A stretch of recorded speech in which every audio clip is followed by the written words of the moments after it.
We can create castles. We can create huge careers. We can get all the things on the list, but it doesn't mean we're fulfilled.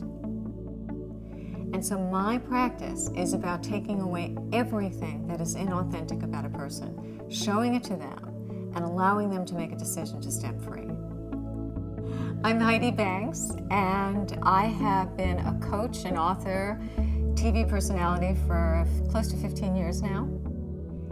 I am an authenticity expert. I found after years of working with people that we could make plans for them, we could discuss childhood issues, but what really mattered most was, were they being authentic in their life, or were they hiding from themselves their real truth, their connection to what I would call a true self? It not only comes down to speaking your truth, knowing your truth, which is a whole other subject.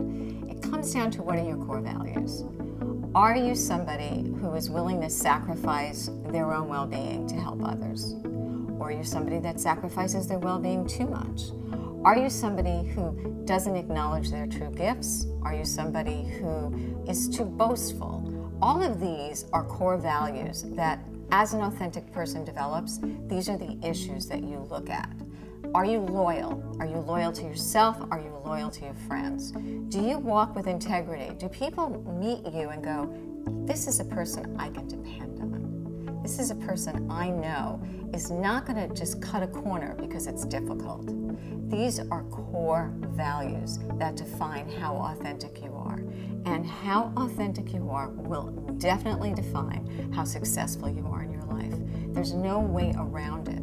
It's the thing we fear the most, but once we embrace it, it's the thing we love the most. I think it's a lifelong journey. I don't think it's something we immediately arrive at. It's something that changes every day. One day you may be totally authentic in your relationship. A week later, something changes in you. You develop a greater sense of self, and you realize, wow, I've had this image, this suit of armor. I haven't been truthful, and it shifts. So it's a constantly shifting variable.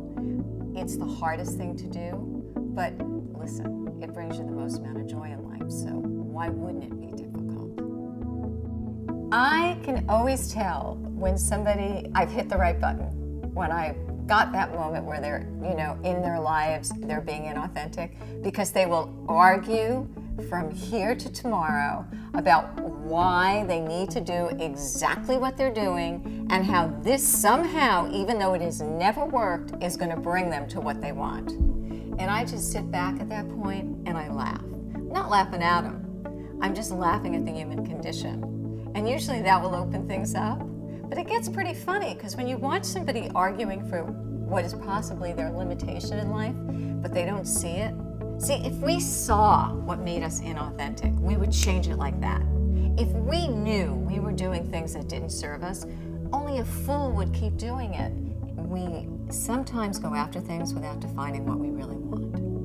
We go after things thinking this will be success. And then we get it and we go, why aren't we fulfilled? To go after success without deciding what will make you really fulfilled, and what makes us fulfilled are not things. What makes us fulfilled is when we know we have been true to ourselves and true to the world around us, when we've been giving, when we've been loyal, when we've stepped in integrity. It's a funny thing about truth. We all think that if we speak our truth, we're being authentic.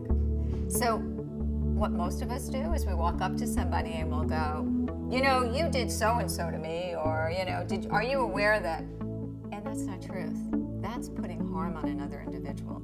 Authentic expression is you taking responsibility for your thoughts and your beliefs and what happened. So you may have a communication with somebody, but it's not going to look like blame. It's going to look like you're taking responsibility and you want this relationship to grow, not that you want somebody else to feel the pain that you possibly are in. Look, I understand not everybody can work with me. That's not my goal. And I understand that not everybody's going to pick up a book I wrote or a tape or even tune into some of the TV stuff I'm doing. But what they can do in this very moment is tune into themselves and make a decision that they're going to start looking for what's a more authentic way of living their lives. Part of it is to make a commitment, and it's my challenge. It's a challenge I give my clients, it's a challenge I give myself and the people around me. It's like, can you, for a week, change a habit? Look at something and say, I am going to just commit to being real, authentic for the next week. Even if it's uncomfortable, even if I feel awkward, even if I may alienate myself or somebody else in the process,